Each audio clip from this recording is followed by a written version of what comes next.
Okay, what is scarier? Buying your first home or knowing that 60-foot Megalodon sharks with the size of these teeth were once swimming around our waters here in North Carolina? Yeah. We're going to dive right in. We are joined by Dave Youngs, the founder and CEO of Uncharted Home Inspections and Shark Tooth Treasure Hunter. How's it going today, Dave? Going great. How are you? Very good. We got some awesome questions for you today, and like I said, we're going to dive right in. Let's do it. Well, Dave, thank you so much for joining us. We just want to talk a little in depth about your home inspection business, which is a huge part of real estate, especially in our area. So tell us a little bit about where you started, when you founded your company, and the areas that you service. Sure. After I got out of the military, I knew I wanted to be involved in real estate. However, I did not want to be an agent, so I jumped into doing inspections and started my own business last year.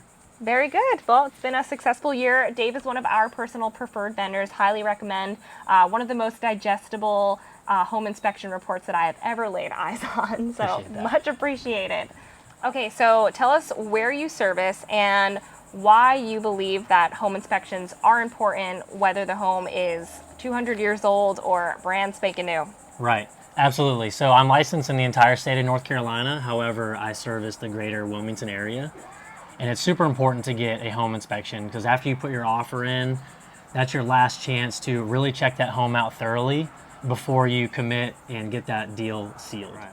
So in the state of North Carolina, we have a part of our offer process called the due diligence fee. It is a non-refundable fee that is produced with an offer and then delivered immediately after an offer is accepted. So the home inspection is a huge part of that. That is like the number one, many, maybe, hopefully not, red flags that could possibly pop up on a house. Can you tell us a little bit about, different things that you look for as a home inspector and what you would consider a red flag versus something non-concerning? Sure. So common misconception with home inspections is that it's pass or fail.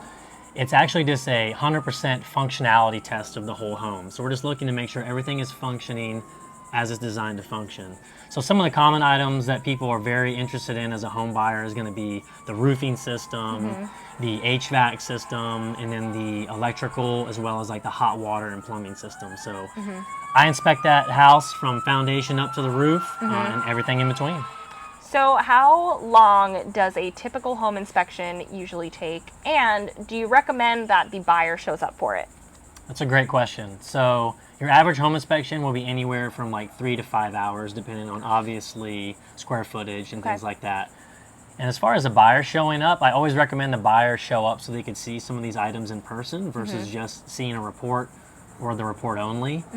However, because of the length of the inspection, if you show up at the beginning, we won't really have a whole lot to talk about, but if you show up towards the end of that inspection, we would have a lot more to chat about, and I think it would be way more beneficial for all parties. Okay, yeah, absolutely. I think it's great to be exposed to the things that you are finding and have a bit of a buffer and explanation. Absolutely. Rather than, again, seeing that big scary nail pop on a screen. Sure. Okay, so back to our original question of what is scarier, buying your first home or knowing that Megalodon once swam in our waters? The answer is none, and good thing we have an expert in both areas here. So not only is Dave a home inspection master, but he's also a Megalodon shark tooth hunter. So Dave gets out of these waters multiple times a week, about 25 miles offshore, at least 100 feet down, and he finds some Carolina gold, baby. So he is here to tell us all about what he finds and a little bit about the history and cool facts about these teeth.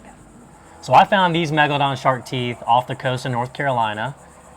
They lived anywhere from 2 to 6 million years ago, so they are in fact extinct. The area that I typically search is going to be anywhere from Masonboro Inlet, which is in Wrightsville Beach, all the way to the Frying Pan Tower, which is south of Southport. So for these Megalodon shark teeth, roughly every inch of tooth is equivalent to about 10 feet of shark. Oh my gosh. So right here we're talking about a 50 to 55 foot shark, which is like the size of like a yellow school bus. Pretty crazy. They had a mouthful of about 250 of these teeth at one time, and they lost over 30,000 across their entire lifespan.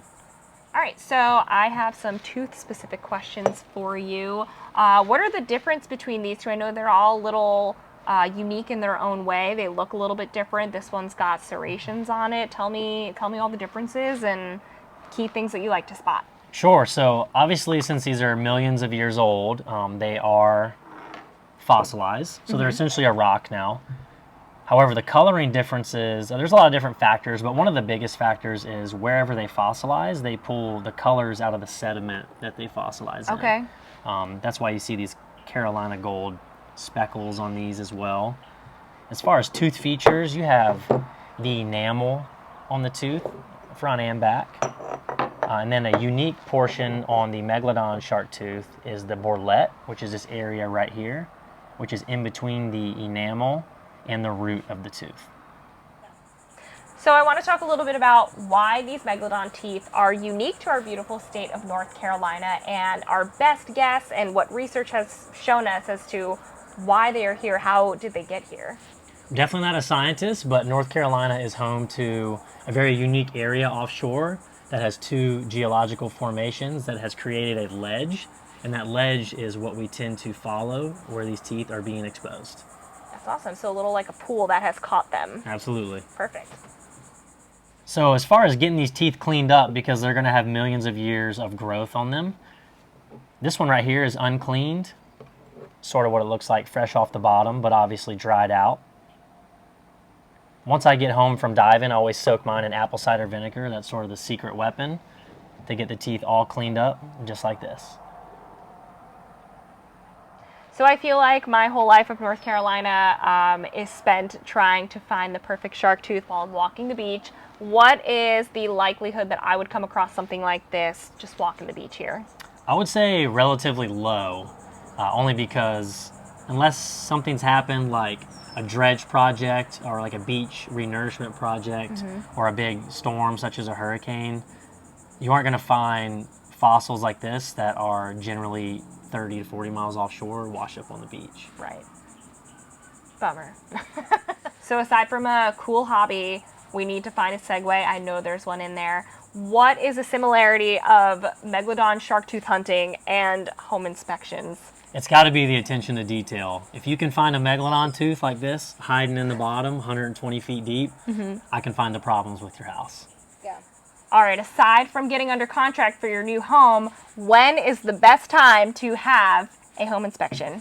I'm not sure. 2:30.